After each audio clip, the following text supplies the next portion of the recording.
ভিডিওটি শুরু করছি নতুন বছরের শুভেচ্ছা নিয়ে। Happy new year to all of you. সবাইকে নতুন বছরের শুভেচ্ছা। তো আমরা যখনই নতুন বছর হয় আমরা কি করি, অনেক রেজুলেশনস নিই, ঠিক না? তো আজকে আমি আলোচনা করব ফিনান্সিয়াল রেজুলেশনস, কি আমরা ফিনান্সিয়াল প্রতিশ্রুতি নিব সেটা নিয়ে আলোচনা করব। দেখেন সবাইকে নেওয়া উচিত, কি নেওয়া উচিত? প্রতিশ্রুতি। তো স্পেশালি ফিনান্সিয়াল প্রতিশ্রুতি নিয়ে আজকে আলোচনা করব বা রেজুলেশন নিয়ে আলোচনা করব। আমি যে চারখানা রেজুলেশন নিয়ে আলোচনা করব এটা হচ্ছে ভাইটাল। সবাইকে এই চারখানা রেজুলেশন নেওয়া উচিত। কারো যদি করা থাকে তাহলে খুবই ভালো, যদি না করা থাকে তো এই বছর রেজুলেশন নেওয়া উচিত। আমি মনে করব যে আপনি এটা নেবেন, ঠিক না? তো এক এক করে আমরা আলোচনা করব, ভিডিওটি লাস্ট পর্যন্ত অবশ্যই দেখবেন, ঠিক না? তো প্রথম যে রেজুলেশন সেটা কি জানেন? প্রথম রেজুলেশন হচ্ছে আনএক্সপেক্টেড যদি ইভেন্ট হয় সেই ক্ষেত্রে সেটাকে আমরা কি বলি? Emergency fund. দেখেন একটা থাম্বরুল আছে। থাম্বরুল কি জানেন এমার্জেন্সি ফান্ডের? সেটা হচ্ছে মিনিমাম 6 মাসের মান্থলি এক্সপেন্সেস আমাদের এমার্জেন্সি ফান্ড থাকা উচিত। কত মাসের? 6 মাসের। কিন্তু আমি বলবো না এই বছর আপনি 6 মাসের এমার্জেন্সি ফান্ড ক্রিয়েট করুন, ঠিক না? আমি এটা বলবো না। তো কি করা উচিত? এবার আমরা নিব রেজুলেশন, সেটা হচ্ছে 2 মাসের শুধু কি করব? ফিনান্সিয়াল এমার্জেন্সি ফান্ড ক্রিয়েট করব। ফিনান্সিয়ালি এমার্জেন্সি ফান্ড ক্রিয়েট করব কত মাসের? শুধু 2 মাসের। তো ধরুন আপনার মান্থলি এক্সপেন্সেস 20,000 টাকা, তো 2 মাসে কত হলো? 40,000। মান্থলি এক্সপেন্সিভ 50,000 টাকা হলো, তাহলে কত হলো? 1,00,000 টাকা।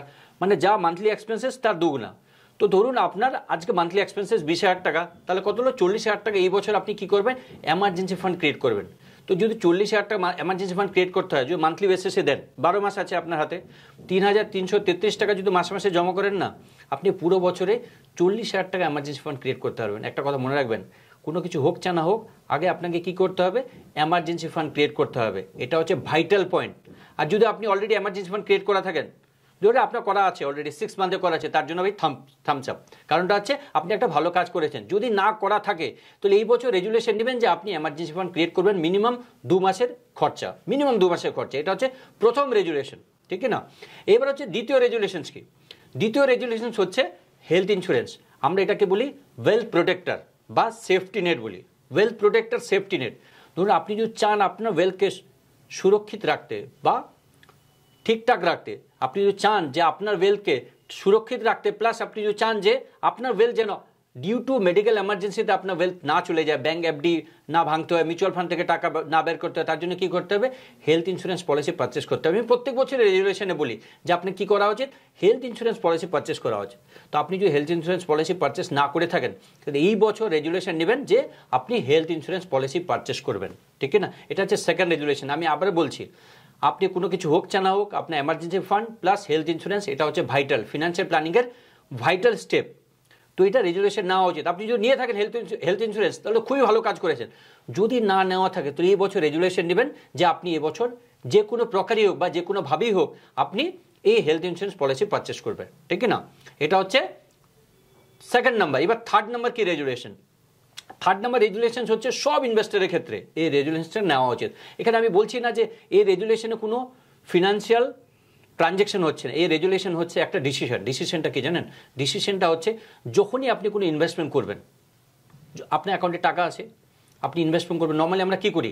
ইনভেস্টমেন্ট করার পর কোনো ভালো স্কিম দেখে ইনভেস্টমেন্ট করে দিই, বা আজকে ভালো ফান্ড দেখে ইনভেস্টমেন্ট করে দিই, বা ভালো পলিসি দেখে ইনভেস্টমেন্ট করে দিই। বাট আমি বলবো এবার রেজুলেশন নেবেন যে আপনি যখনই কোনো ইনভেস্টমেন্ট করবেন না, গোল প্ল্যানিং করে ইনভেস্টমেন্ট করবেন। কী করে? গোল প্ল্যানিং করে। গোল শর্ট টার্মও গোল হতে পারে, লং টার্মও গোল হতে পারে, বা মিড টার্মও গোল হতে পারে। তো গোল প্ল্যানিং করে ইনভেস্টমেন্ট করবেন। সেই ক্ষেত্রে কী লাভ পাবেন? সেই ক্ষেত্রে লাভ পাবেন যে ভুলভাল অ্যাসেট ক্লাসে ইনভেস্টমেন্ট হবে না, আপনার নিড অনুযায়ী ইনভেস্টমেন্ট হবে গোল প্ল্যানিং করলে। নর্মালি আমরা ভুলভাল অ্যাসেট ক্লাস ইনভেস্টমেন্ট করলে আমাদের টাকা লস হয়, টাইম লস হয়, অনেক কিছু লস হয়।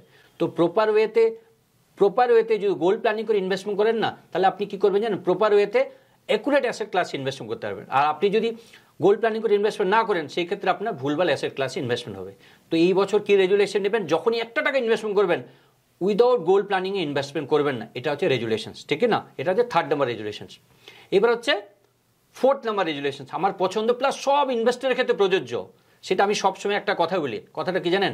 কথাটা হচ্ছে যে শুনে শুনে ইনভেস্টমেন্ট করবো না, জেনে শুনে ইনভেস্টমেন্ট করবো। কি বললাম বলুন তো? আবার বলছি, শুনে শুনে ইনভেস্টমেন্ট করবো না, জেনে শুনে ইনভেস্টমেন্ট করবো।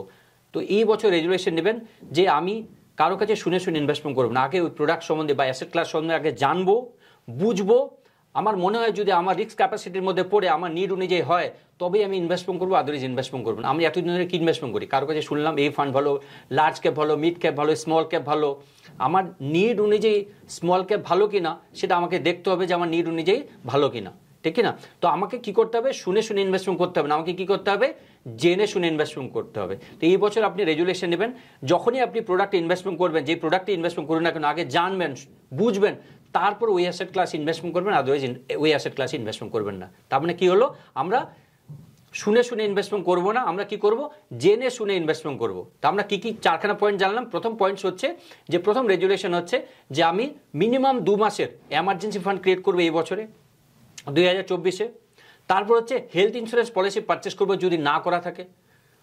আমরা চেষ্টা করবো যে প্রথম যে কোয়ার্টার আছে জানুয়ারি ফেব্রুয়ারি মার্চ তার মধ্যেই যেন হেলথ ইন্স্যুরেন্স পলিসি পারচেস করি।